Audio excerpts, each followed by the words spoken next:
Hi everybody, welcome to Happy Talk. This is Friday afternoon and I hope you're doing well. We're going to start off with a energy report, which is just going to be quickly about this week. We've been going through a bunch of solar flares and solar storms that have reached our planet. And when those things come to Earth, even if they're not strong enough to damage our power grid, you and I will still feel it. We will still get affected in our energy field because like you know, from either from watching this or from just because you're on your spiritual path, you know that we are a field of energy that extends way beyond our physical body. That there is an energetic field around all of you that can be measured, but it's got to be measured with very finely tuned instruments, not your regular voltmeter. To measure consciousness and the energy field around you, we need different forms of measurements. The Indian gurus, shamans out of South America, out of North America, have talked about the energy body for a long time. They've been addressing this for thousands of years. And on many levels, we can see that the real you, who you experience yourself to be, is actually not located anywhere in this physical body. The real you, which is the real I am, is located all throughout your body, and it's encompassing your body because the whole energy field is who you could perceive yourself to be. And just like I saw this beautiful video the other day who said, point to yourself. Point, and you do that right now. Point to yourself. And when they said it in the video, I pointed to myself. And this lady speaker said, see where you pointed? You pointed to your heart. If yourself was situated here, you would point here. But all of us point to our hearts. Or the center of our stomach. This is where we live. This is who we are. So when the energy flares come in from the sun, we actually become pretty affected. We can be lethargic, we can be very scatterbrained, we can have short-tempered, right? Because when we feel scatterbrained, it's easy to get into short-temperedness as well. You will see people driving fairly erratically this week. You'll see people act out erratically, and some people will act out in anger. And the good news about this is that if you know this is going on, it's easier to stay on your toes and to be like, okay, I'm not going to react with anger this week. I am going to stay calm because I'm just going to observe, knowing what it is that's happening. So when you're watching this, it's been going on this week, but it's also coming, it's a few days of residuals, right? So it's always good to know these things. This is the energy report. Now, the happy talk of this week, it's going to refer to the sense of self that you are. We're going to talk about, just briefly, about what makes up you. I mean, it's a slight, little, tiny, easy, light subject, but still, what makes up you? Are you your habits?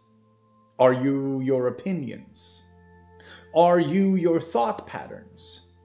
Are you your shortcomings, as in, or character defects, I guess we could call them? Are you your fear-based self, where you might be manipulating or lying, or are you your loving self, where when you feel safe, you are just the flow of life itself? Who are you? It's a beautiful teacher, Ramana Maharshi from India, who spoke about, he went into self-inquiry and he kept asking about, who are you? Keep asking yourself, who am I? Who am I? And when you land at the bottom of that answer, you'll get to know yourself. It's a beautiful inquiry. It's a beautiful process of getting to know ourselves and our higher selves at the same time. Because when you move your awareness deeper into yourself and you begin to realize that, oh, so I am not truly my habits, I am not truly my opinions, that is how I present to the outside world, but it's not really who I am. Who I am is what's coming through me all the time.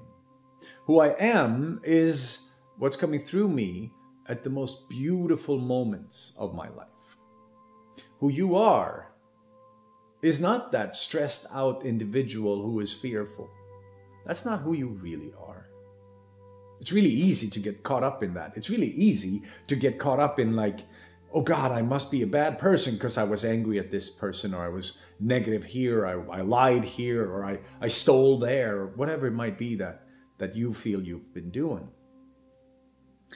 But is that really who you are? If we look at an animal, if we look at a rat or a squirrel or anything, when they are under pressure, when they're being hunted by a big cat or something else, will they act out their most highest self, or will they act out in fear to protect themselves? Which of course is what we do too, right? When we are living under a perceived sense of fear, perceived sense of threat, which could be as, paying rent, it could be paying bills, it could be this person doesn't love me, this person loves me, could be any of those things, right?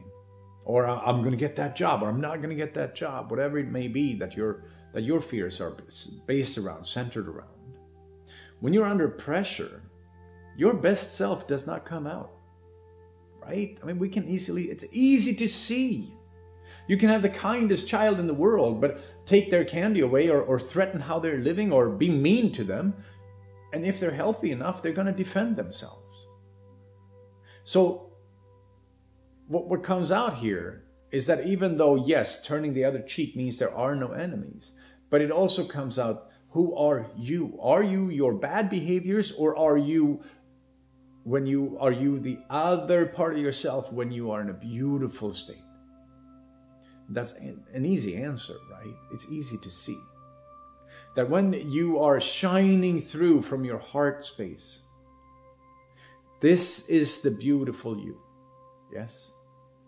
This is the part of yourself where life is flowing and things are going your way. Then we learn how to accept when things are not going our way. We learn how to be, oh, so that didn't work out. Okay. Well, should I be upset about it? Does it help anything or anyone for me to be upset right now? Or will it help more to be moving forward? Staying heart-centered, staying centered in the self. Keep continuing growing. Because as I keep going in the direction of my healthier self, my higher self, the negative traits of my personality, the negative traits of myself, they get further away. These anger issues, lies, violence, whatever it might be, gets further away as I stay centered more and more.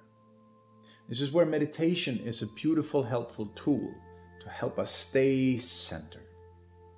So this week's Happy Talk is about you finding you, looking into yourself to find your higher self, to find how would you act if there were no worries in this world? Who would you be if life was just beautiful? And then see if you can take that part of yourself, the beauty, bring that into life, into wherever you go.